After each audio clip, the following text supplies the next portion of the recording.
A SPVS nasce a partir de algumas coincidências que se concentraram no Museu de História Natural Capandoembuia, no começo dos anos 80, com um ajuntamento de pessoas interessadas em desenvolver atividades voltadas à conservação da natureza.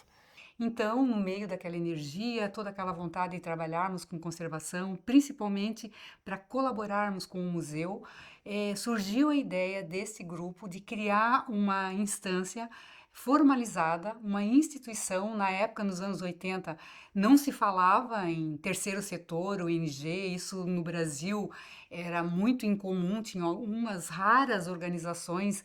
Então surgiu essa ideia e foi aí que nasce a SPVS, 2 anos, 3 anos depois desse grupo trabalhando no museu.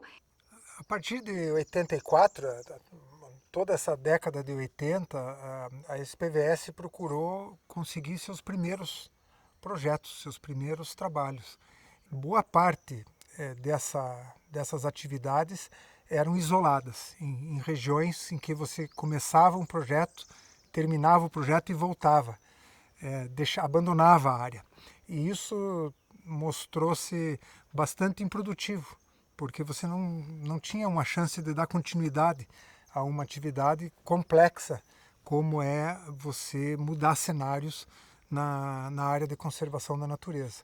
O que é bastante diferente a partir dos anos 90, quando a gente chega em Guaraqueçaba e estabelece essa região como uma área de trabalho a longo prazo. Entramos na década de 90 com uma série de projetos que foram desenvolvidos, muitos deles com apelo social, e ações de conservação, como o projeto do papagaio de cara roxa. A SPVS há muito tempo está no dia a dia da população do litoral do Paraná e dos paranaenses. Mas são inúmeros os exemplos que a gente pode dar desses 40 anos. Os trabalhos com espécies da fauna, com o resultado emblemático da conservação do papagaio de cara roxa, uma espécie que conseguiu sair de um grau de maior ameaça, né, na lista de espécies ameaçadas de extinção, e hoje continua ameaçado, mas muito menos do que estava quando teve início o projeto. Uma participação enorme em políticas públicas, inclusive na criação de várias unidades de conservação, além das nossas próprias reservas, né, unidades de conservação públicas e RPPNs, não só nesse território, mas em outras regiões.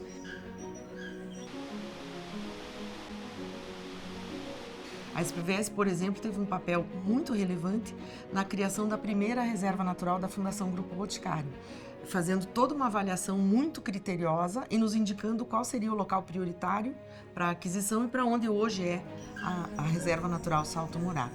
Desde então, temos atuado em conjunto.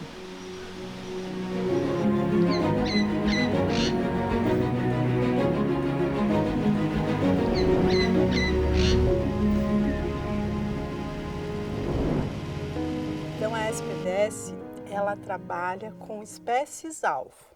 Então, são espécies ameaçadas e endêmicas do bioma Mata Atlântica, na área de atuação da SPVS. Então, através dessas espécies, a gente busca combater as ameaças e conservar esse território. Então, hoje a SPVS trabalha com 2 espécies de papagaio, né? O papagaio de cara roxa e o papagaio de peito roxo. Estamos trabalhando com uma espécie de primata, que é o mico-leão da cara preta. Fizemos um trabalho com arpia, para diagnosticar as melhores áreas para futuras ações de translocação com essa espécie. E também estamos iniciando um trabalho com a jacutinga, que é uma espécie ameaçada de extinção da Mata Atlântica.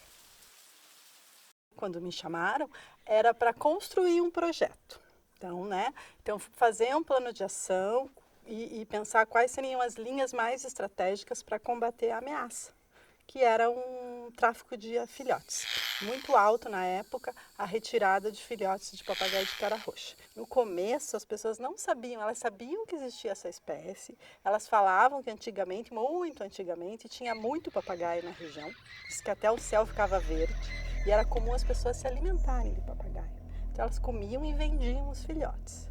E depois foi diminuindo a quantidade dessa espécie. Só que elas não sabiam que esse papagaio só existia na região, que era uma espécie endêmica, né? Uma espécie do lagamar.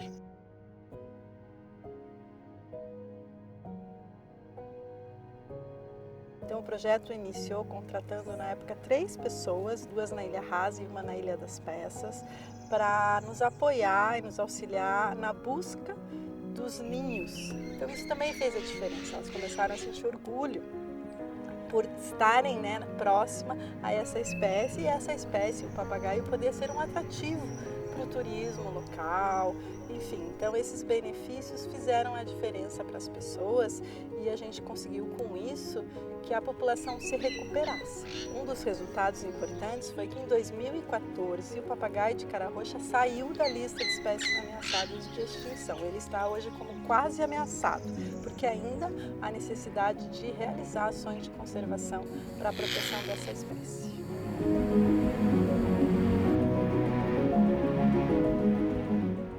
Até que no final da década de 90 chega uma oportunidade de envolvimento em projetos de combate ao aquecimento global, aliados à conservação da biodiversidade.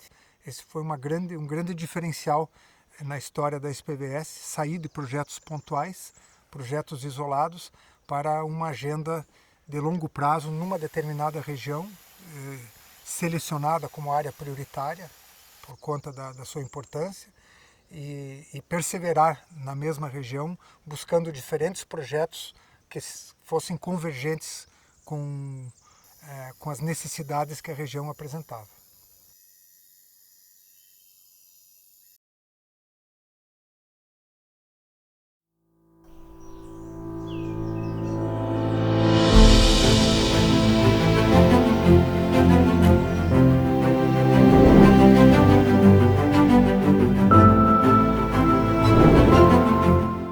Nós firmamos uma parceria com uma instituição norte-americana, The Nature Conservancy. Foi muito importante para nós. Por meio dessa instituição, nós iniciamos o nosso trabalho aqui na APA de Guaraxaba e implantamos as 3 reservas. Uma é no município de Guaraxaba e 2 aqui no município de Antonina. Nós conseguimos, então, compor 19 mil hectares.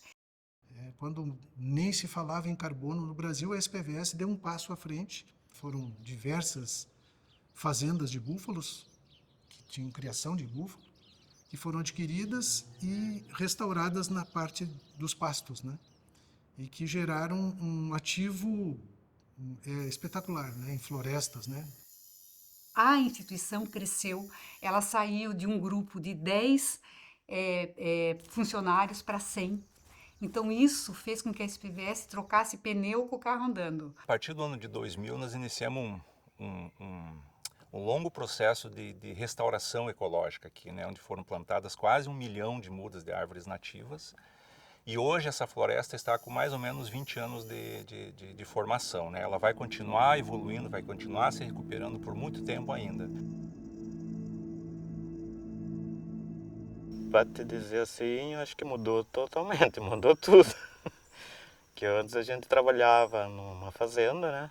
Daí a gente começou a trabalhar inverso daí, né? Que a gente desmatava e a gente começou a plantar o que a gente tinha destruído, né? Nós convidamos as pessoas que trabalhavam nas fazendas para virem trabalhar com a gente nas reservas. Lógico, elas receberam uma carga de capacitação bastante grande, né, para entender o contexto da conservação e tudo mais, mas essas pessoas, elas têm uma qualidade, assim, elas são muito especiais, porque elas têm um conhecimento da floresta, elas têm uma vivência, elas respiram a floresta, respiram o ambiente, então elas foram fundamentais assim, para a gente conseguir ter um manejo qualificado das áreas, né? Eu sou uma pessoa que ela mudou a história. Então a gente tinha toda aquela parte de trabalhar com as fazendas, né? Então era um trabalho mais duro, né? Um trabalho que a gente fala que não tinha muito uma legislação trabalhista, né? Então, hoje, dentro da SPVS, a gente tem as oportunidades da vida. Então, a gente teve toda a oportunidade, né, de estudar, então eu terminei, né, o segundo grau, daí me formei técnica em meio ambiente, isso lá em 2009, e daí agora, recentemente, eu me formei, né, com todo o ajudo, né, e o trabalho junto com a SPVS, me formei em técnica em administração. A educação sempre esteve presente nas ações da SPVS, porque nós entendemos que a educação deixa legado.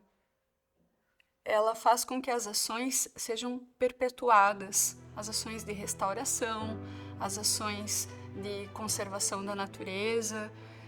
Então, foram centenas de formações que aconteceram nas nossas reservas nos últimos 24 anos, especialmente, dos mais diversos temas, sobre as mais diversas ferramentas de conservação da natureza, além das ações de alfabetização, de letramento, de promoção humana. Então, o impacto educativo da SPVS no entorno das reservas é o nosso maior legado, porque não somente a natureza foi restaurada, mas centenas de vidas foram restauradas também. Porque a SPVS poderia ter ido lá na universidade e trazer todo mundo formado e falar, ó, a gente vai restaurar essas áreas. Não, a SPVS escolheu o caminho mais longo de fazer. Qual espécie ia plantar, qual que é, como que você faz para você quebrar a dormência de cada semente. Então, a gente participou dessa atividade juntos. Esse lugar, ele é certamente um dos melhores lugares para a gente fazer pesquisa e entender os processos evolutivos, os processos ecossistêmicos que ocorrem na Mata Atlântica. E também é um lugar, um cenário ímpar para nós oportunizarmos os nossos estudantes a ter um contato com uma natureza que não existe em qualquer lugar. Né? Então, são reservas muito representativas e muito importantes para a gente conhecer a Mata Atlântica e conhecer a biodiversidade brasileira. Trabalhei com vários pesquisadores. E nós passávamos a aprender também, ter conhecimento nessas áreas também, nos trabalhos que os pesquisadores faziam, né? Daí a gente juntou o nosso conhecimento que a gente já tinha e com os pesquisadores. Daí a gente passou meio que ser um professor para os pesquisadores. E aqui, especialmente, nesse espaço que a gente está agora, foi realizado um projeto muito importante que se chama Escola da Conservação da Natureza. E nós recebemos aqui na Reserva Natural Guaricica, durante alguns meses, jovens moradores do entorno no contraturno. E eles puderam conviver com pesquisadores aqui das reservas, puderam entender como funciona uma área natural protegida, o que é manejo, como que ele funciona. Que uma das reflexões que nós fizemos na época era comparar todas as ações da conservação como se fosse como que a gente mantém um avião no ar. Tudo que precisa acontecer para que o avião esteja em pleno voo. E eles, durante o juramento, falaram que não iam deixar o avião cair. Então, isso me deixou bem feliz e é o resultado que todo professor gosta de ver.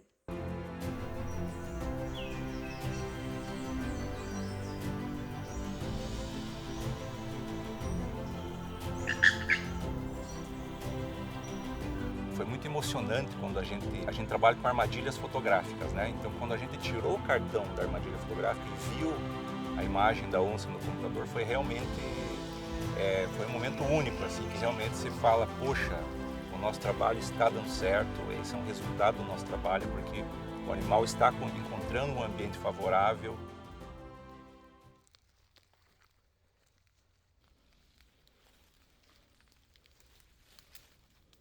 A maioria das infrações ambientais, os danos ambientais, se não todos, eles estão ligados ao consumo de recursos naturais ou o uso do patrimônio natural de forma desordenada.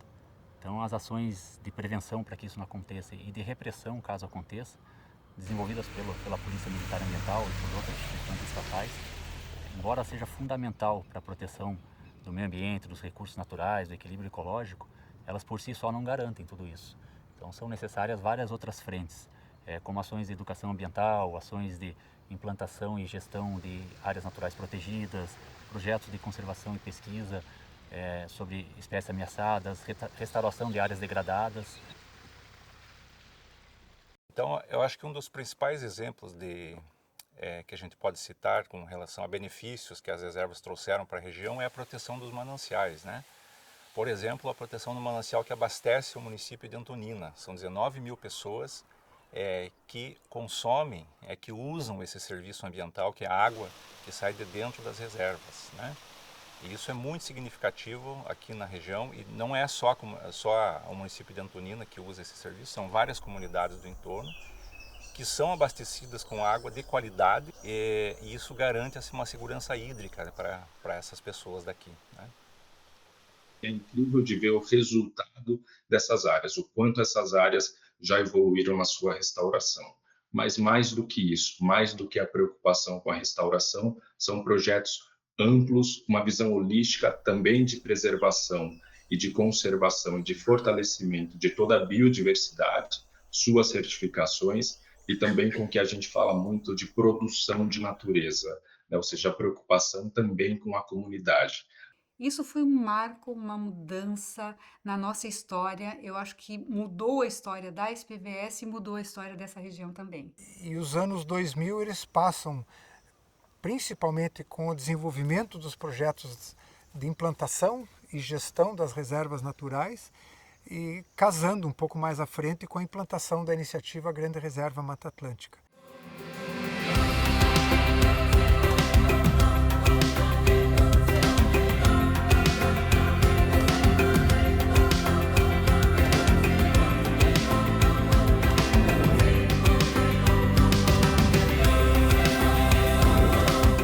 A Grande Reserva Mata Atlântica é o nome do maior remanescente contínuo desse bioma em todo o mundo. São quase 3 milhões de hectares de ambientes naturais bem conservados que nós temos entre o estado de Santa Catarina, Paraná e São Paulo. Porque a Grande Reserva Mata Atlântica ela não é um projeto, não é uma instituição, não tem uma personalidade jurídica, não é uma empresa, é uma iniciativa coletiva de todos. Ela é o nome que se dá a um território onde várias coisas acontecem, inclusive onde estão as reservas naturais da SPVS e boa parte dos projetos que a instituição realiza. O que a gente busca com Grande Reserva Mata Atlântica é gerar mais oportunidades para as pessoas que vivem nessa região, especialmente os jovens, que muitas vezes nas áreas rurais têm que ir embora, sair de perto das suas famílias, dos seus amigos, da sua comunidade para procurar melhores oportunidades. E quando a gente fala de um grande destino com potencial internacional, como é a Grande Reserva Mata Atlântica, é a multiplicação de oportunidades para as pessoas com a floresta em pé, com a natureza bem conservada, né? Oferecendo para o mundo o que a gente tem de melhor, que é essa biodiversidade incrível e esse patrimônio cultural e histórico.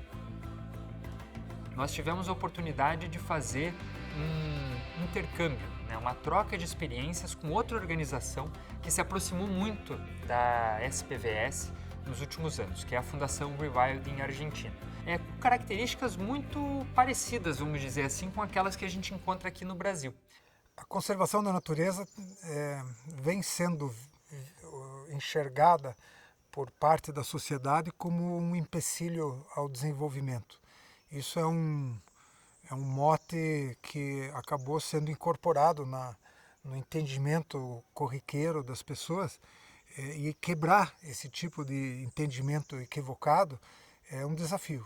E para isso você precisa criar novas versões de intervenções no campo, intervenções junto à sociedade, que permitam uma mudança de olhar, fazendo com que áreas naturais bem protegidas sejam vistas como um ativo econômico.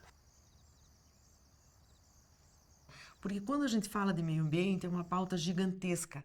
Então, você entender que a conservação da natureza é base para você ter uma economia forte, para você ter uma sociedade que se desenvolve com qualidade de vida e com segurança, é muito fundamental.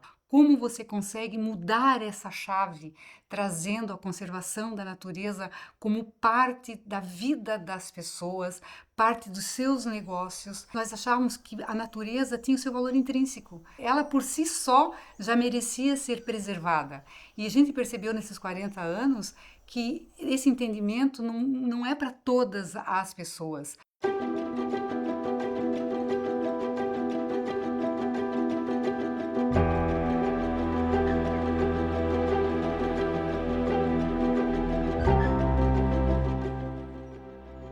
Com as ações de gestão e manejo que executamos em nossas reservas, a gente gera esses créditos que são disponíveis para empresas, principalmente, é o nosso principal foco, adquirirem e cumprirem aí uma resposta positiva relacionada ao seu impacto. Eu posso afirmar que eu sou um ambientalista e um gestor, e como gestor, aqui no Complexo Pequeno Príncipe, nós percebemos as crianças como sujeitos de direitos.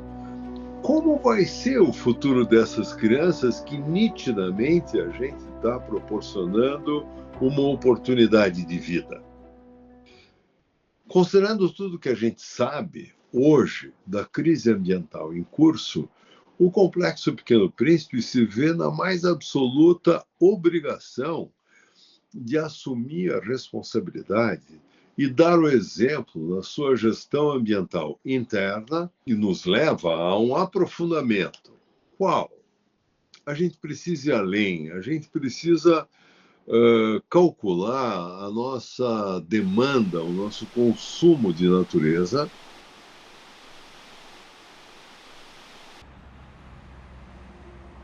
E a gente começou esse projeto em Mogi das Cruzes e Bauru, né, e a gente hoje já está com 1.200 hectares, né, preservados, né, com dezenas ali de proprietários.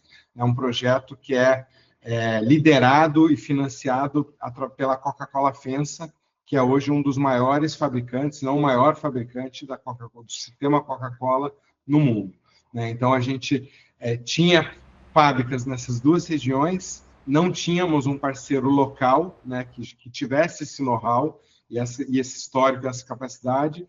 Então, a parceria com a SPVS trouxe todo esse background, essa expertise, e a gente hoje está muito satisfeito, né, com os resultados desse projeto, que superaram aí as metas e as expectativas. O que foi interessante dessa relação, né, dessa parceria com a SPVS, foi entender que cada área natural é uma fábrica, né, mas entender, ter esse conceito de cada área natural, ela é uma fábrica de água limpa, de ar limpo, de regulação do clima, de biodiversidade, de espécies, né, que geram, enfim, uma série de benefícios para a sociedade, de paisagem, né? Então, olhar essas áreas como fábricas, né, de natureza, de benefícios, de serviços ecossistêmicos, foi algo transformacional e que a gente passou, né, adotou e passou a trabalhar também com outros parceiros em outras regiões. O desafio da conservação ele é um desafio de longo prazo e, lamentavelmente, talvez a gente não tenha esse longo prazo para fazer com que essas mudanças ocorram de uma forma mais lenta, mais paulatina. Eu acho que para os próximos anos nós vamos ter que conseguir acelerar processos, ter mais rapidez nas tomadas de decisão, na implantação de políticas públicas a partir de bons projetos demonstrativos, não só da SPVS, de tantas outras organizações. Nós não temos uma situação hoje de falta de conhecimento, de falta de boas práticas. Faltam políticas públicas mais aderentes a você incluir o patrimônio natural na agenda das prioridades da sociedade, considerar a conservação da natureza parte dos negócios e um condicionante fundamental da qualidade de vida. Nós não temos o direito de não aproveitar o que nós já construímos para crescer no sentido de gerar mais influência junto à sociedade. E a SPVS, nesse ponto, como uma organização também visionária, né, colaborou e colabora tremendamente para inspirar outras instituições, como acabou por inspirar o Observatório de Justiça e Conservação, que eu vim a fundar muitos anos depois, quando se deparam com iniciativas como a Grande Reserva da Mata Atlântica, ou o desmatamento evitado, né, a qual faz parte a Mata do Uru, e tantas outras que é difícil enumerar aqui ao longo desses 40 anos de atividade tão bonitos que a SPVS tem prestado para a sociedade paranaense, brasileira e mundial. O que a SPVS quer? Desenvolvemos vários projetos nesses 40 anos, vários mecanismos, e a partir daqui o que a gente quer é gerar escala. Então todo o nosso planejamento é gerar escala em resultados em conservação da biodiversidade para a gente produzir futuro.